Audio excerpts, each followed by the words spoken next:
नमस्कार दोस्तों, आज हम बात करेंगे छत्तीसगढ़ में हाल ही पास हुए धर्म स्वतंत्रता विधेयक 2026 की। यह विधेयक 19 मार्च 2026 को छत्तीसगढ़ विधानसभा में ध्वनि मत से पास हो गया। गृह मंत्री विजय शर्मा ने इसे पेश किया और सदन में बीजेपी विधायकों ने जय श्री राम के नारे लगाए। कांग्रेस ने विरोध में सदन से वॉकआउट कर दिया क्योंकि वो चाहते थे कि इसे पहले सिलेक्ट कमेटी में भेजा जाए, लेकिन मांग खारिज हो गई। ये कानून पुराने 1968 के कानून को बदल देगा जो मध्य प्रदेश से अपनाया गया था।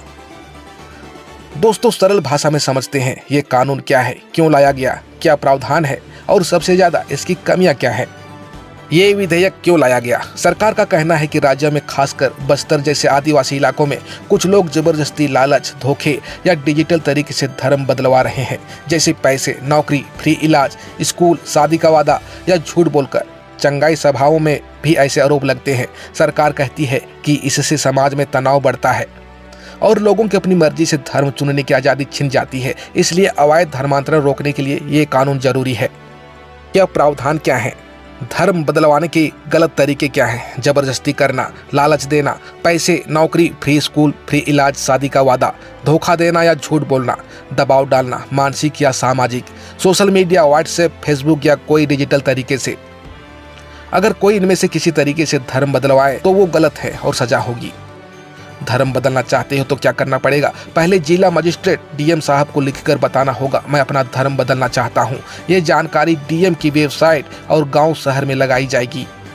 30 दिन तक कोई भी कह सकता है ये गलत है, लालच से हो रहा है और जांच होगी। जो पादरी, मौलवी या कोई धर्म गुरु धर्म बदलवाने वाला है उसे भी पहले डीएम को बताना होगा। शादी के लिए धर्म बदलना। अगर शादी के बहाने धर्म बदल रहे हो तो 8 दिन पहले डीएम को बताओ। अफसर जांच करेंगे कि ये सच में प्यार से है या सिर्फ बहाना तो नहीं। शादी के नाम पर धर्म बदलवाना अब आसान नहीं रहेगा। एक साथ कई लोगों का धर्म बदलना सामूहिक। अगर 2 या उससे ज्यादा लोग एक साथ धर्म बदल रहे हैं तो इसे मास कन्वर्जन कहेंगे। सजा और भी ज्यादा सख्त होगी। इसमें एक छूट दी गई है। अगर कोई अपना पुराना परिवार वाला धर्म, पैतृक धर्म में वापस जा रहा है तो उसे कोई सजा नहीं, यानी पुराने धर्म में लौटना ठीक है। सजाएं कितनी सख्त हैं? सामान्य गलत धर्मांतरण 7 से 8 साल जेल प्लस कम से 5 लाख रुपये जुर्माना। अगर बच्चा, महिला, SC ST OBC या मानसिक रूप से कमजोर व्यक्ति है 10 से 20 साल जेल प्लस कम से कम 10 लाख जुर्माना। सामूहिक मास धर्मांतरण 10 साल से लेकर पूरी जिंदगी जेल प्लस कम से कम 25 लाख जुर्माना। अगर कोई दोबारा अपराध करे पूरी जिंदगी जेल। पुलिस बिना वारंट पकड़ सकती है, जमानत मिलना मुश्किल है। पीड़ित को 10 लाख तक मुआवजा मिल सकता है। केस जल्दी निपटाने के लिए स्पेशल कोर्ट बनेंगे। ये मुख्य प्रावधान है। सरकार कहती है कि इससे गरीबों, आदिवासियों की अशिक्षा या गरीबी का फायदा उठाकर धर्म बदलवाने वाले रुकेंगे। पुराना 1968 का कानून कमजोर था, इसलिए नया लाया गया। अब सबसे महत्वपूर्ण इसकी कमियां क्या हैं? अच्छा इरादा है अवैध कन्वर्जन रोकने का, लेकिन कमियां इतनी गंभीर है कि ये अल्पसंख्यकों के अधिकारों पर हमला और दुरुपयोग का हथियार बन सकता है। संविधान कहता है हर आदमी को अपना धर्म चुनने, मानने और बताने की पूरी आज़ादी है, लेकिन इस कानून में लालच, दबाव, धोखा जैसे शब्द बहुत ढीले हैं। कोई भी फ्री स्कूल, फ्री दवाई या मदद को लालच कहकर केस बन सकता है। आदिवासी इलाकों में ईसाई स्कूल, हॉस्पिटल चलते हैं, अब वो भी मुश्किल हो सकता है।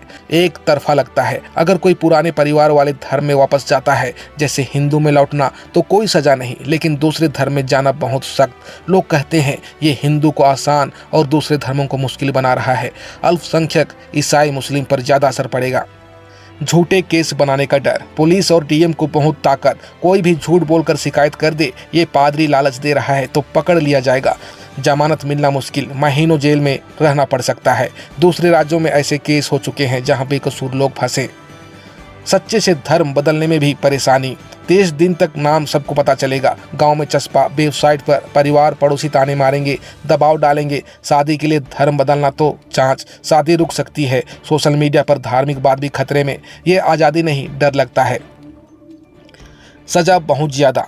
छोटी बात पर भी 10-20 साल जेल, 10 से 25 लाख जुर्माना या पूरी जिंदगी जेल। हत्या जैसी सजा छोटे लालच पर लोग डर कर धार्मिक काम भी नहीं करेंगे। जल्दबाजी में पास किया। कांग्रेस ने कहा इसे कमेटी में भेजो। अल्पसंख्यक जज साहबों से बात करो, लेकिन मांग ठुकरा दी गई। 11 राज्यों के ऐसे कानून सुप्रीम कोर्ट में पेंडिंग है, फिर भी जल्दी पास, कोई बड़ी चर्चा नहीं हुई। समाज में और तनाव बढ़ेगा। विपक्ष कहता है अवैध कन्वर्जन रुकेंगे नहीं, बस अल्पसंख्यकों पर हमले बढ़ेंगे। आदिवासी इलाकों में पढ़ाई इलाज प्रभावित हो सकता है। समाज में खाई और गहरी हो जाएगी। ये विधेयक जबरदस्ती या धोखे से धर्म बदलवाने को रोकने का मजबूत कदम है, लेकिन कमियों से भरा है। संवैधानिक अधिकारों पर असर, पक्षपात, दुरुपयोग और डर का माहौल। सुप्रीम कोर्ट की जांच से ही पता चलेगा कि ये कितना टिकता है। लागू होने पर निगरानी जरूरी कि ये सिर्फ गलत काम पर लगे, ना कि पूरे समुदाय को डराए।